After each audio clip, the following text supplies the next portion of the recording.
33واں باب۔ یعقوب کی عیساؤ سے ملاقات۔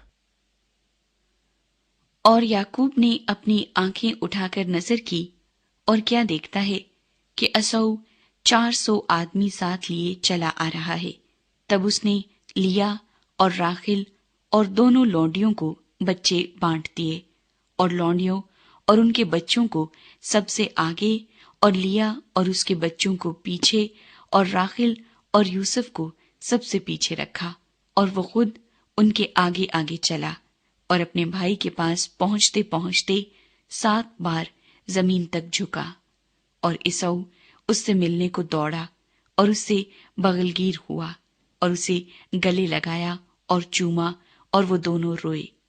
پھر اس نے آنکھیں اٹھائی اور عورتوں اور بچوں کو دیکھا اور کہا کہ یہ تیرے ساتھ کون ہیں؟ اس نے کہا، یہ وہ بچے ہیں جو خدا نے تیرے خادم کو عنایت کیے ہیں۔ تب لونڈیاں اور ان کے بچے نزدیک آئے اور اپنے آپ کو جھکایا۔ پھر لیا اپنے بچوں کے ساتھ نزدیک آئی اور وہ جھکے۔ آخر کو یوسف اور راخل پاس آئے اور انہوں نے اپنے آپ کو جھکایا۔ پھر اس نے کہا کہ اس بڑے غول سے جو مجھے ملا تیرا کیا مطلب ہے؟ اس نے کہا، یہ کہ میں اپنے خداوند کی نظر میں مقبول ٹھہروں۔ تب عیساؤ نے کہا، میرے پاس بہت ہے، سو اے میرے بھائی، جو تیرا ہے وہ تیرا ہی رہے۔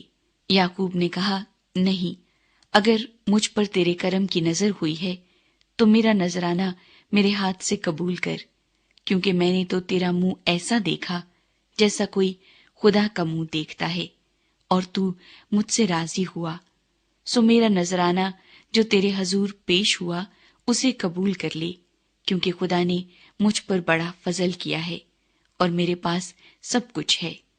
غرض اس نے اسے مجبور کیا، تب اس نے اسے لے لیا، اور اس نے کہا کہ اب ہم کوچ کریں اور چل پڑیں، اور میں تیرے آگے آگے ہو لوں گا۔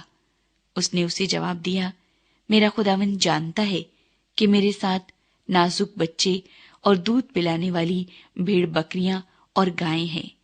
اگر ان کو ایک دن بھی حد سے زیادہ ہنکائیں تو سب بھیڑ بکریاں مر جائیں گی۔ سو میرا خداوند اپنے خادم سے پیشتر روانہ ہو جائے، اور میں چوپایوں اور بچوں کی رفتار کے مطابق آہستہ آہستہ چلتا ہوا اپنے خداوند کے پاس شعیر میں آ جاؤں گا۔ تب عیساؤ نے کہا کہ مرضی ہو تو میں جو لوگ میرے ہمراہ ہیں ان میں سے تھوڑے تیرے ساتھ چھوڑتا جاؤں۔ اس نے کہا، اس کی کیا ضرورت ہے؟ میرے خداوند کی نظر کرم میرے لیے کافی ہے۔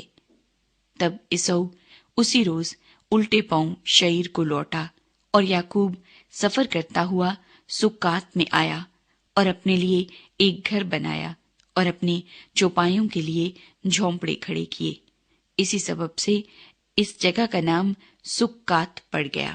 اور یعقوب جب فدان آرام سے چلا تو ملک کنعان کے ایک شہر سکم کے نزدیک صحیح و سلامت پہنچا، اور اس شہر کے سامنے اپنے ڈیرے لگائے، اور زمین کے جس قطعے پر اس نے اپنا خیمہ کھڑا کیا تھا اسے اس نے سکم کے باپ ہمور کے لڑکوں سے چاندی کے 100 سکے دے کر خرید لیا، اور اس نے وہاں ایک مذبح بنایا اور اس کا نام ایل الہ اسرائیل رکھا۔